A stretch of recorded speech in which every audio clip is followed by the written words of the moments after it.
Salut à tous, c'est Cosmic Mogwai, j'espère que vous allez bien.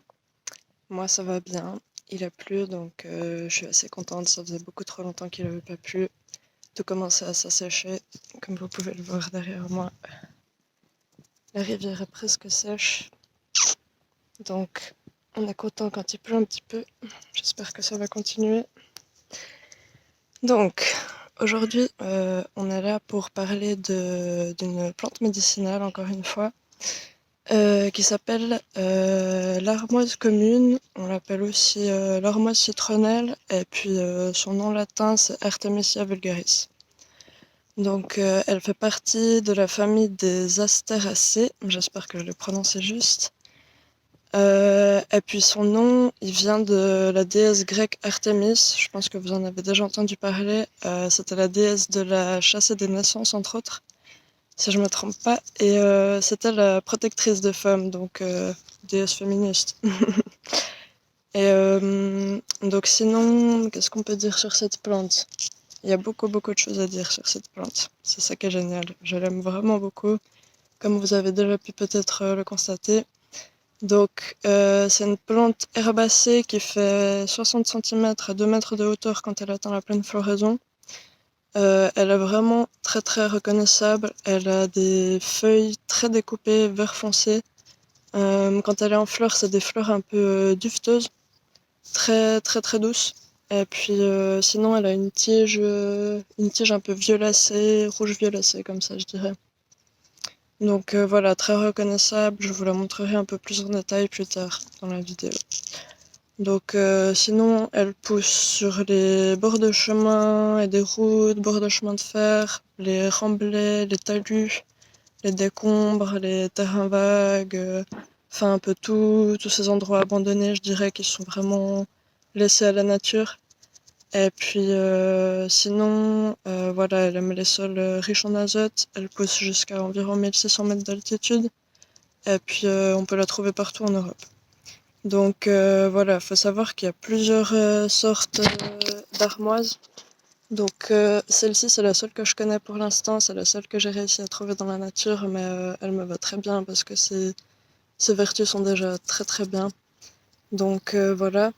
Mais je sais qu'il en existe d'autres, notamment des variétés un petit peu plus petites. Elle est souvent associée à l'absinthe parce qu'elles ont certains principes actifs en commun, comme la thuyone, j'espère que j'ai prononcé juste aussi. Et puis voilà, du coup, elles sont souvent associées avec l'absinthe en fait. D'ailleurs, il y a même une sorte d'armoise qui s'appelle l'armoise absinthe. Je sais plus laquelle c'est, j'ai pas le nom latin en tête, mais je sais qu'il y en a une qui s'appelle comme ça. Donc voilà.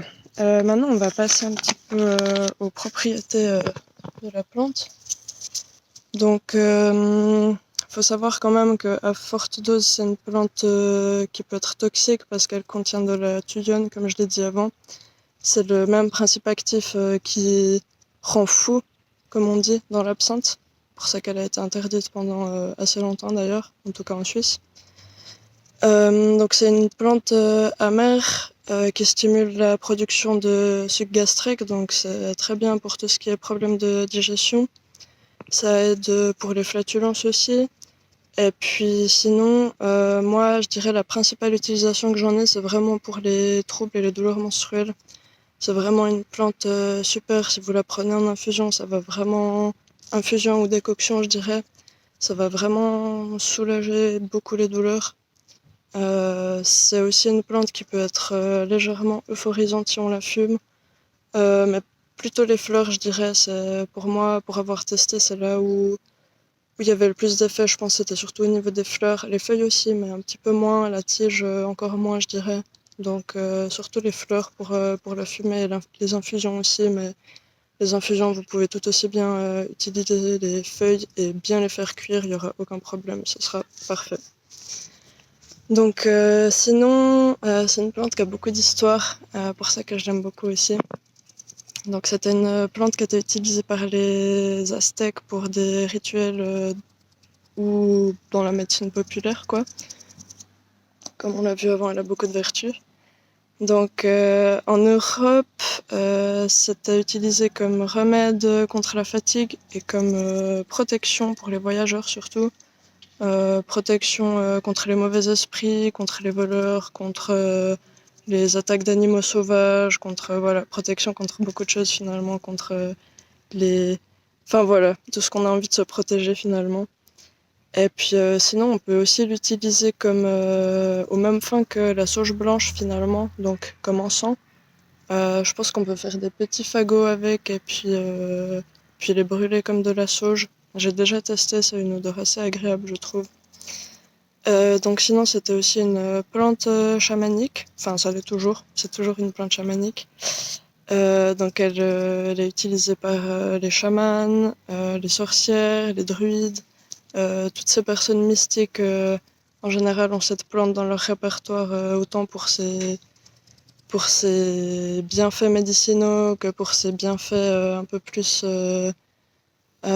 ésotériques, on va dire. Parce qu'elle est aussi considérée comme une plante à rêve. Donc, c'est toutes ces plantes qu'on peut prendre en fait avant de dormir pour. Oh, il y a des canards sauvages. Donc, c'est toutes ces plantes qu'on peut utiliser avant d'aller se coucher pour aider à faire des rêves plus puissants, plus lucides. Enfin voilà, c'est vraiment des plantes qui aident pour tout ce qui est du monde des rêves. Donc voilà, je vais passer maintenant à la description enfin à vous montrer plutôt à quoi ressemble la plante. Donc voilà, donc c'est cette plante. Elle est assez grande là. Là elle est en fleurs, j'en ai déjà vu des plus grandes que ça, mais elle est déjà assez grande pour de l'armoise. Donc la tige est assez foncée comme vous pouvez le voir. Un peu dans les violets rouges. Je vais essayer de refaire un peu mieux ma netteté. Je crois que c'est un peu mieux. Donc voilà, dans les rouges violacés pour la tige. Assez dur. Assez difficile à couper, donc prévoyez un sécateur. Ou une bonne paire de ciseaux, parce qu'à la base ça peut vraiment être un bon tronc assez difficile à couper. Donc voilà comment se présentent les fleurs. Assez duveteuses comme je l'ai dit avant. Toute douce. Et puis je vais essayer de vous trouver une belle feuille pour vous montrer. Donc là, voilà. Donc c'est vraiment des feuilles très très découpées en fait. Elle est vraiment très reconnaissable. Je crois qu'on l'appelle aussi pied d'alouette sauf erreur. Il me semble que c'est ça. Donc voilà pour l'armoise. Donc pour les terrains, comme j'ai dit avant, là comme vous pouvez le voir, il y en a vraiment pas mal autour de moi.